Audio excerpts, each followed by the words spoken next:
Hello and bienvenidos to Pica Poco Kitchen. Today we're making Bacalao a la Vizcaina, a feast for New Year's Eve.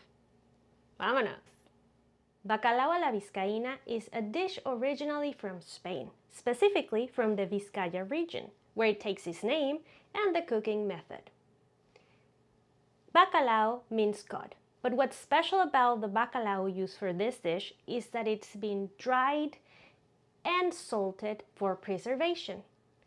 And of course, Bacalao a la Vizcaína made its way to Latin America and Mexico included, where we normally consume it during the holidays, Christmas, New Year's Eve, and also during Easter time.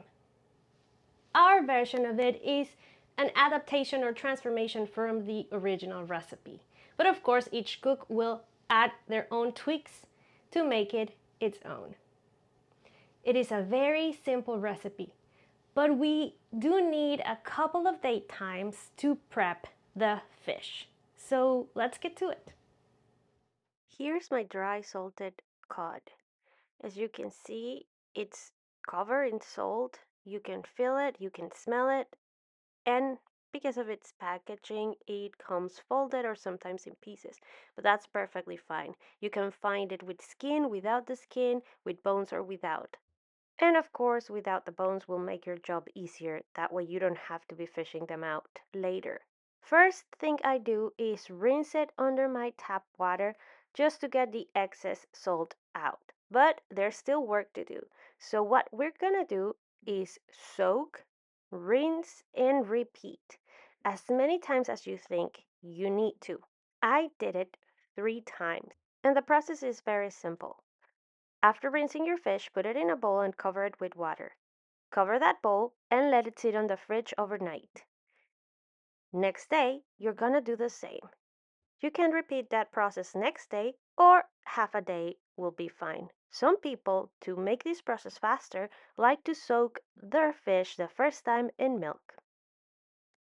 This will of course have an impact on the flavor of your dish. If you don't rinse it well, your dish may come out way too salty.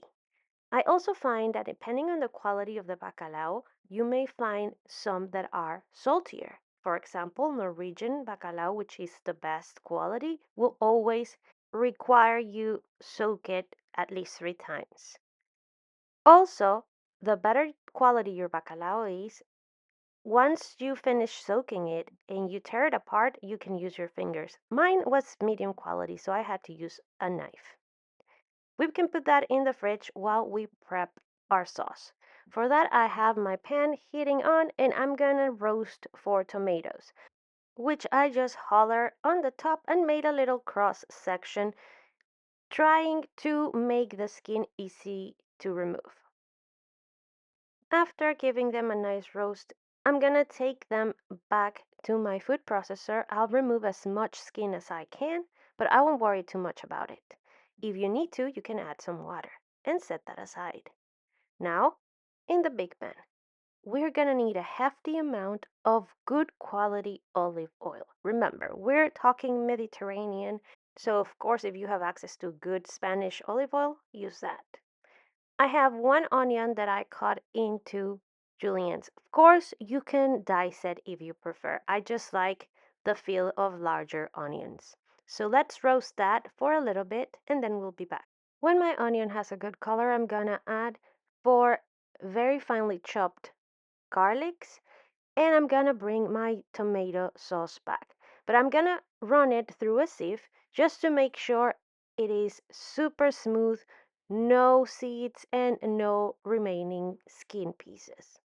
We'll give it a good mix and allow it to begin to simmer.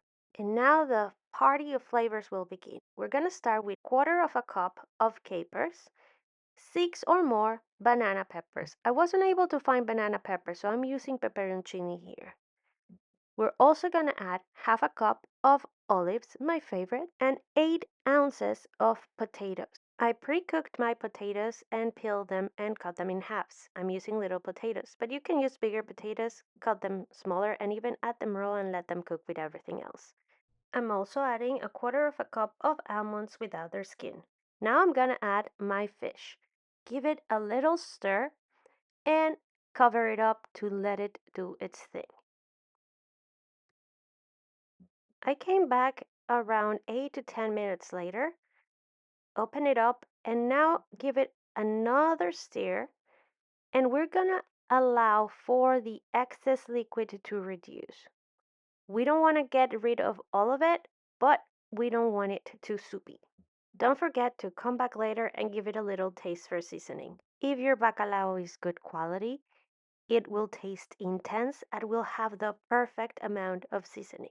And now it's ready. Turn it off and let it sit, preferably overnight. And yes, you heard that right. I said overnight because the best time to consume bacalao a la Vizcaina is the next day reheated.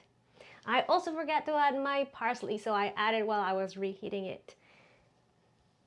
We Mexicans normally eat it in the shape of a torta. I made bolillos this morning because I have to have it the Mexican way. Let's give it a bite.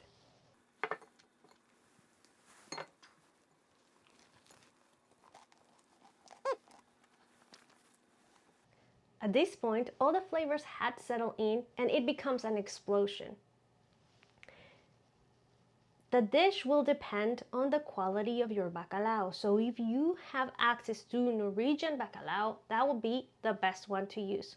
But if not, like me, use whatever is accessible. The one that I found in an international market was from Canada, I believe, and it was affordable, it was a small pack, and it made its stew.